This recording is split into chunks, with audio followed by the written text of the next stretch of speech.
Break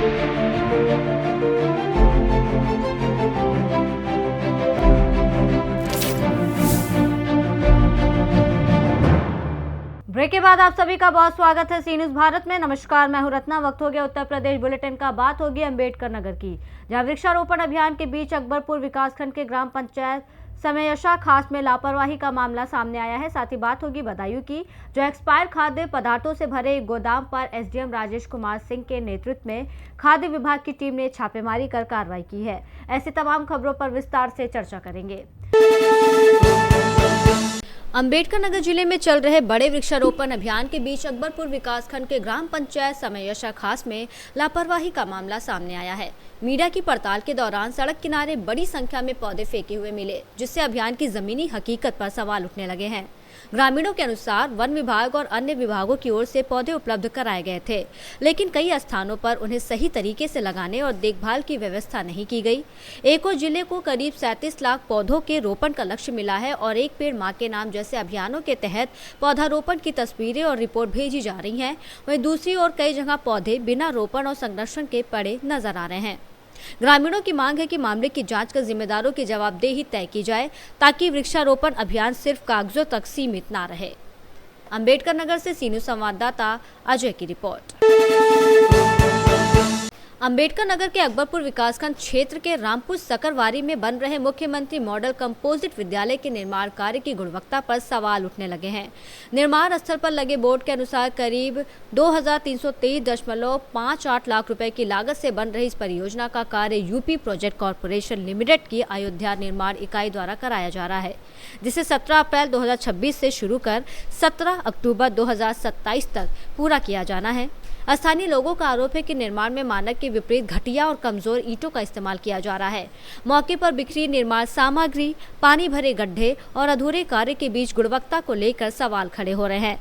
ग्रामीणों का कहना है कि इतनी बड़ी सरकारी परियोजना में लापरवाही से बच्चों की सुरक्षा प्रभावित हो सकती है। उन्होंने मामले की जाँच कराकर जिम्मेदारों पर कार्रवाई की मांग की है। अम्बेडकर नगर से सी न्यूज संवाददाता अजय की रिपोर्ट। बदायूं के बिलसी थाना क्षेत्र के खैरी गांव स्थित पेट्रोल पंप के पास एक्सपायर खाद्य पदार्थों से भरे एक गोदाम पर एसडीएम राजेश कुमार सिंह के नेतृत्व में खाद्य विभाग की टीम ने छापेमारी कर कार्रवाई की। अधिकारियों ने गोदाम को सील कर पुलिस बल तैनात कर दिया है। मुखबिर की सूचना पर देर रात हुई इस कार्रवाई के दौरान एसडीएम ने डीवीआर कब्जे में लेकर सीसीटीवी फुटेज की जाँच की। एसडीएम ने बताया कि सुबह जाँच के बाद मामले में प्राथमिकी दर्ज कराई जाएगी। कार्रवाई से इलाके में हड़कंप मच गया है। आज असिस्टेंट कमिश्नर फूड सेफ्टी के साथ रूटीन वर्क में इन्फोर्समेंट की कार्रवाई की गई। हमें कहीं विश्वस्त सूत्रों से पता चला था कि यहाँ एक्सपायरी दवाओं की एक्सपायरी एडिबल आइटम जो है खाद्य पदार्थ, उसकी रिफिलिंग करके और सैम्पलिंग करके नया डेट लगा के ये अपना मार्केट में सेल करते हैं। जब हम लोग यहाँ पे पहुँचे हैं पुलिस के साथ जो है, तो जितने भी यहाँ पे कोई इसका मालिक नहीं मिला, ओनर ना कोई दावा करने आया। और खैरी गाँव में है यह, कहाँ मिले थे प्रधान। और फिर बाद में जब कोई नहीं मिला तो हमने ताला तोड़वाया। ताला तोड़वा के जब अंदर गए तो काफ़ी भारी मात्रा में जो है खाद्य पदार्थ मिले हैं जो एक्सपायरी डेट के हैं, और उसको सैम्पलिंग वगैरह करके ये लोग बाज़ार में सप्लाई कर रहे हैं, जो इलीगल एक्टिविटी है। इसके लिए कल सुबह फिर जो है असिस्टेंट कमिश्नर फूड सेफ्टी के साथ इन्फोर्समेंट कार्रवाई करते हुए बाद प्रथम सूचना रिपोर्ट पंजीकृत कराया जाएगा। बदायूं से सी न्यूज संवाददाता नईम की रिपोर्ट। फतेहपुर तहसील सभागार में शनिवार को संपूर्ण समाधान दिवस का आयोजन किया गया, जिसकी अध्यक्षता उप जिलाधिकारी फतेहपुर कार्तिकेय सिंह ने की। उन्होंने अधिकारियों को जनता की समस्याओं का समयबद्ध और गुणवत्तापूर्ण निस्तारण करने के निर्देश दिए। इस दौरान तहसीलदार वैशाली अहलावत, सीओ जगतराम कन्नौजिया, नायब तहसीलदार विजय प्रकाश तिवारी, अनु सिंह, बीडीओ फतेहपुर, निंदूरा विद्युत विभाग के अधिकारी, नगर पंचायत अधिशासी अधिकारी सहित विभिन्न विभागों के अधिकारी मौजूद रहे। समाधान दिवस में पहुंचे फरियादियों ने राजस्व, पुलिस, बिजली, स्वास्थ्य सहित अन्य विभागों से जुड़ी शिकायतें रखी, जिन्हें अधिकारियों ने गंभीरता से सुना और संबंधित विभागों को त्वरित कार्रवाई के निर्देश दिए। कई मामलों का मौके पर ही निस्तारण भी किया गया। बाराबंकी से सी न्यूज संवाददाता नफीस अहमद की रिपोर्ट। इटावा में यातायात नियमों का उल्लंघन करने वालों के खिलाफ टीएसआई सूबेदार सिंह का सख्त अभियान लगातार जारी है। जुलाई 2026 में टीएसआई सूबेदार सिंह ने अकेले 1416 वाहनों के चालान किए। इस कार्रवाई के दौरान कुल 43,65,000 रुपए का शमन शुल्क वसूला गया। बिना हेलमेट, सीट बेल्ट न लगाने, गलत दिशा में वाहन चलाने, ओवरलोडिंग और अन्य यातायात नियमों का उल्लंघन करने वालों पर लगातार कार्रवाई की गई। यातायात पुलिस ने वाहन चालकों से अपील की है कि वो नियमों का पालन करें ताकि सड़क दुर्घटनाओं पर अंकुश लगाया जा सके और सुरक्षित यातायात व्यवस्था बनी रहे। ये देखो सर, हेलमेट को ये ऐसे लटकाए हैं करके कुछ बताओ, समझाओ। आपको देखते हैं और बताते रहते हो, इटावा की जनता फिर भी आपको समझने की कोशिश नहीं करती है। ये देखो, सबसे पहली बात तो आप बैग गलत रखे हो, और दूसरा सर हमारे बताएंगे आप कहाँ रहते हो? इसके लिए कोई बात नहीं, कोई बात नहीं, उसको रखे रहो। ये बताओ कहाँ रहते हो? हींग देखते हो? हींग सर, हींग देखो पहले, हींग ही है, कुछ और तो नहीं है इसमें। नहीं ठीक है, महक तो काफी अच्छी आ रही है इसमें, ब्रज के नाम से। चलिए ठीक है, ये बताओ। चलो ये ठीक है, वो तो अपना चलता रहेगा। ये हेलमेट तो अच्छी बात है कि साथ में लेके चले हो, लेकिन इस हेलमेट को साथ में लेके चलने का उद्देश्य क्या है? सर लगाने के लिए। फिर लगाए क्यों नहीं थे? इसको टांगे क्यों थे? गलती हो गई, दुकान पे दी। हाँ, क्या कटे, लगाया नहीं। अच्छा ये बताओ, रोड मजबूत होता है या हमारा सर मजबूत होता है? रोड मजबूत होता है। अगर गिरोगे तो क्या होगा? सर, तो इस सर की हिफाजत नहीं चाहिए? है? कान ना, कान पकड़ने की जरूरत नहीं है। हमारा उद्देश्य केवल ये है कि आपको ये समझ में आ जाए कि आपने गलती क्या की है। हमारी गलती है, सही है ना? इस हेलमेट को हमेशा सर पे होना चाहिए, क्योंकि अगर ये सर पे रहेगा तो परिवार सुरक्षित रहेगा।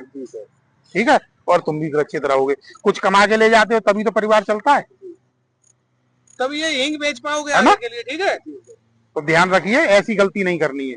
अगर हेलमेट है तो बिल्कुल सर पे हो। ठीक, चलिए शाबाश। इटावा से सीनू संवाददाता सित यादव की रिपोर्ट।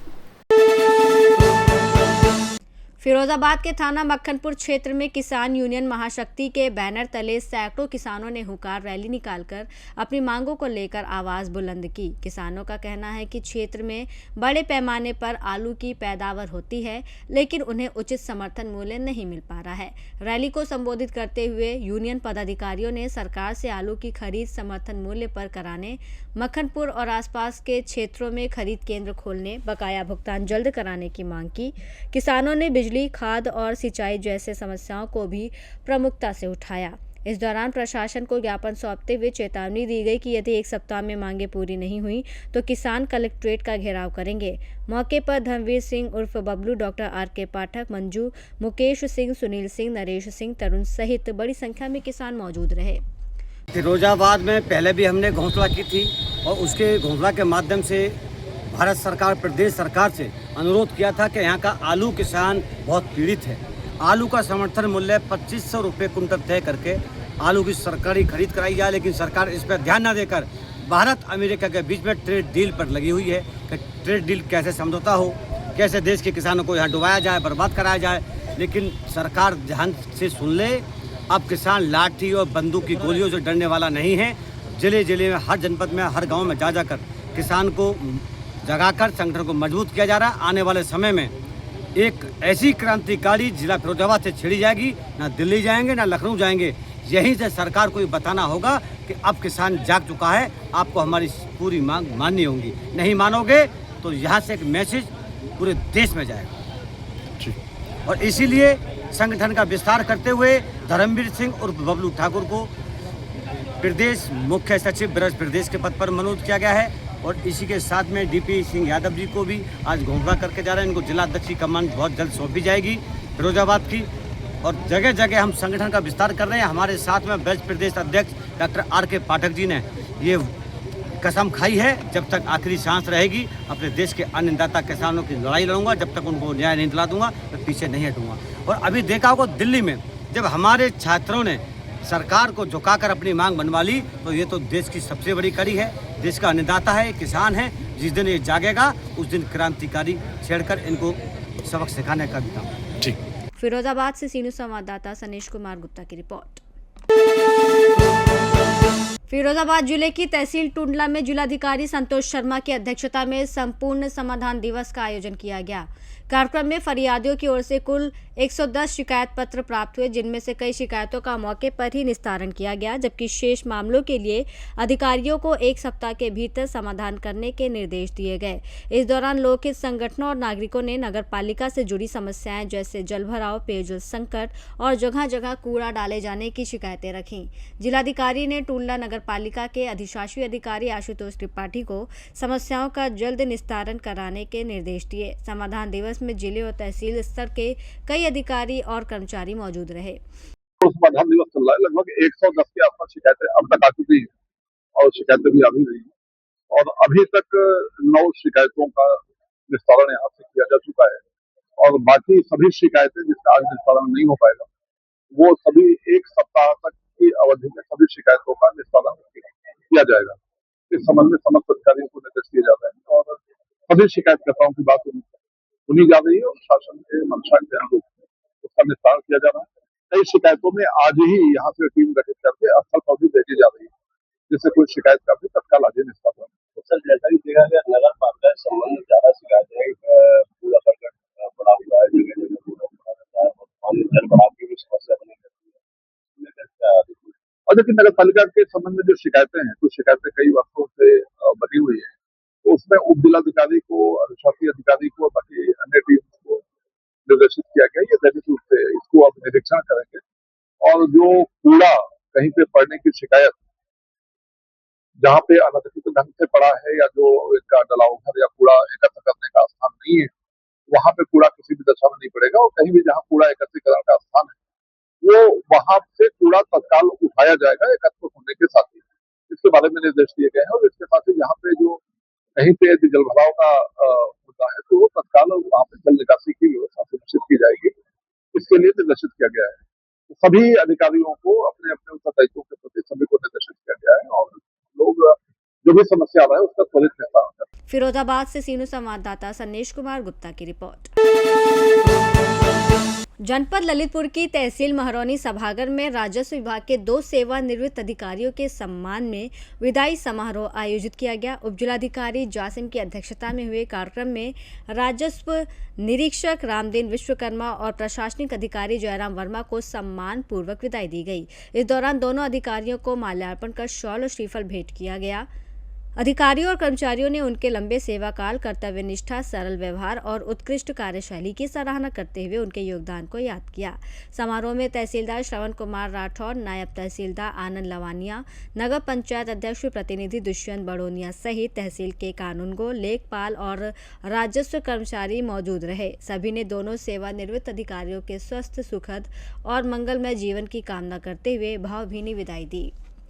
ललितपुर से सीनियर संवाददाता राकेश कुमार वैद्य की रिपोर्ट। अयोध्या धाम के महापौर महंत गिरीश पति त्रिपाठी ने गुरु पूर्णिमा के अवसर पर आशीर्वाद लेने पहुंचे प्रतापगढ़ निवासी दिल्ली के उद्योगपति ओम प्रकाश मिश्र से कहा, गुरु और शिष्य का संबंध बेहद विशेष और पवित्र होता है। इसी मजबूत संबंध की नींव पर एक आदर्श और अच्छे समाज का निर्माण होता है। गुरु का ज्ञान ही शिष्य के जीवन के अंधकार को मिटाकर उसे सही मार्ग दिखाता है। धर्म के मार्ग पर चलकर ही व्यक्ति अपना वर्तमान और भविष्य दोनों संवार सकता है। युवाओं का आह्वान करते हुए महंत जी ने कहा कि अपनी बात मजबूती से रखना आवश्यक है, लेकिन भाषा की मर्यादा बनाए रखना भी जरूरी है। संस्कारों से ही संस्कृति जीवित रहती है। गुरु पूजन के बाद भक्तों ने गुरु प्रसादी ग्रहण की और शाम को संकीर्तन में भजनों का आनंद लिया। प्रतापगढ़ से सीनू संवाददाता रोहित जायसवाल की रिपोर्ट। सोनभद्र के चौपन थाना क्षेत्र के करगरा स्थित अगोरी किले के सामने सोन नदी में मछली पकड़ने गए 65 वर्षीय बुजुर्ग पर मगरमच्छ ने अचानक हमला कर दिया। बताया जा रहा है कि बुजुर्ग रोज की तरह नदी में मछली पकड़ रहे थे, तभी पानी में मौजूद मगरमच्छ से उनका पैर टकरा गया और उसने उन्हें दबोच लिया। बुजुर्ग की चीख सुनकर आसपास मौजूद ग्रामीण मौके पर पहुंचे और कड़ी मशक्कत के बाद उन्हें मगरमच्छ के चंगुल से बाहर निकाला। घायल बुजुर्ग के शरीर पर मगरमच्छ के हमले के निशान मिले हैं, जिसके बाद उन्हें एम्बुलेंस से चौपन सामुदायिक स्वास्थ्य केंद्र पहुंचाया गया, जहां उनका इलाज जारी है। घटना के बाद इलाके में दहशत का माहौल है। ग्रामीणों ने वन विभाग को सूचना देकर नदी किनारे चेतावनी बोर्ड लगाने, नियमित गश्त कराने और मगरमच्छों की गतिविधियों पर निगरानी रखने की मांग की है। उनका कहना है कि सोन नदी में मगरमच्छों की मौजूदगी बढ़ने से लोगों की सुरक्षा को लेकर चिंता बढ़ गई है। नाम है आपका?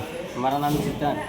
मिटन, अभी आप एक लोग को लेके आए हैं हॉस्पिटल में, क्या नाम है उनका और क्या हुआ उनके लल्लू। साथ? अच्छा, क्या हुआ उनके साथ? उनके साथ ये हुआ कि नदी गए थे, अपना कटिया बंसी लगाए हुए थे। अच्छा हाँ, करीबन इतना करधन भर पानी के आसपास। अच्छा। तो गए तो नीचे वो बैठा हुआ था क्या? मगरमच्छ। अच्छा तो उनको नहीं समझ चला, उस पर चढ़ बैठे, अच्छा अंदर बैठा था। तो उनको जब पटक दिया तो किसी तरह से धर लिया, पकड़ लिया, बाजते हुए पानी में इनको पटक दिया। तो हम लोग न आए सुबह के टाइम घर से, तो देखे तो नदी किनारे बाहर में बैठे हुए थे, लेटे हुए थे, ब्लड के मारे एकदम लहा। वो एक गमछा तो उनका फेंक दिया गया। अच्छा। हाँ, फिर हम लोग देखे तो कोई वालिसदार इनका नहीं आया। हम लोग खुद उनको उठा कर लाए बाहर, बोलते नहीं चल पाएगा, तो फिर बाइक से उठा के लाए, फिर एम्बुलेंस में बिठा के इधर लाए। अच्छा, क्या पहले भी उस जगह पे हमला हुआ है मगरमच्छ का? नहीं, पहली बार हुआ है? पहली बार हुआ। कितना बड़ा मगरमच्छ था लगभग? हम लोग तो देखे नहीं कितना हाँ। भारी है, पर ये खुद देखे हैं, जान रहे हैं कि मगरमच्छ था बड़ा। अच्छा, तो लगभग कितना बड़ा रहा होगा? लगभग अब अंदाज कैसे बताया जाए कि लगभग रहा होगा 1-8 कुंटल के आसपास तो रहा ही होगा। तो वन विभाग या पुलिस? अभी प्रधान जी जाने, प्रधान जी। अच्छा, और कोई आया था विभाग का? विभाग का कोई नहीं है था, हमारे गांव के प्रधान जी आए थे। अच्छा, सूचना दी गई है वन विभाग में? हाँ, वो देख के गए हैं और आ भी रहे हैं। सर, चौपन सीएससी में घायल व्यक्ति आया है, क्या स्थिति और क्या है पूरा मामला? हमारे यहाँ एम्बुलेंस 108 द्वारा लाले नाम का पेशेंट लाया गया है, जो कि उसको क्रोकोडाइल उसको काटा हुआ है। उसके शरीर में कम से कम 6 से 7 जगहों पे चोट के निशान हैं। ज़्यादा मात्रा में उसको पेट में रीजन में लगा हुआ काटा गया है। अभी उसकी स्थिति जो है नाजुक है। उसको यहाँ प्राइमरी मैनेजमेंट करने के बाद उसको रेफर कर दिया जाएगा। साथ में परिजन आए थे सर? परिजन में कोई गांव का व्यक्ति है, उसके साथ आया हुआ है। क्या नाम है आपका? मोहित मिश्रा। मोहित, अभी एक घायल व्यक्ति को आप अस्पताल लेके आए हैं, जी, क्या है पूरा मामला और क्या स्थिति है? ये है कि हम लोग को खबर मिला है, 108 का पायलट हैं हम। हम लोग को खबर मिला है कि सूचना मिला वहाँ से कि एक मगरमच्छ एक व्यक्ति को काट लिया है। तो हम लोग वहाँ पहुँचे, देखें तो ज़्यादा गंभीर थे, ज़्यादा काट लिया था। तो हम लोग वहाँ से तुरंत लेके चौपन अस्पताल आए। वही मामला है। तो कैसे पता चला कि मगरमच्छ ने काटा है? वही बताएं जिसको काटा हुआ है। अच्छा। वही बताए हैं कि मगरमच्छ से ही काटा हुआ है। बोले हम सोचे लकड़ी है वो। हम लकड़ी सोच के जा रहे थे, तो जैसे ही हमने हाथ रखने की कोशिश किया तो तुरंत काट लिया। शरीर पे निशान कई जगह? हाँ हाँ, कई जगह है निशान, 3-4 जगह है। दांत का निशान है। अच्छा। और पंजे का निशान है। अभी क्या स्थिति लग रही है उनकी? अभी स्थिति तो गंभीर है उनकी। सोनभद्र से सीनू संवाददाता कुंदन चौधरी की रिपोर्ट। बुलेटिन में फिलहाल इतना ही। देश और दुनिया की तमाम बड़ी खबरों के लिए देखते रहिए सी न्यूज़ भारत।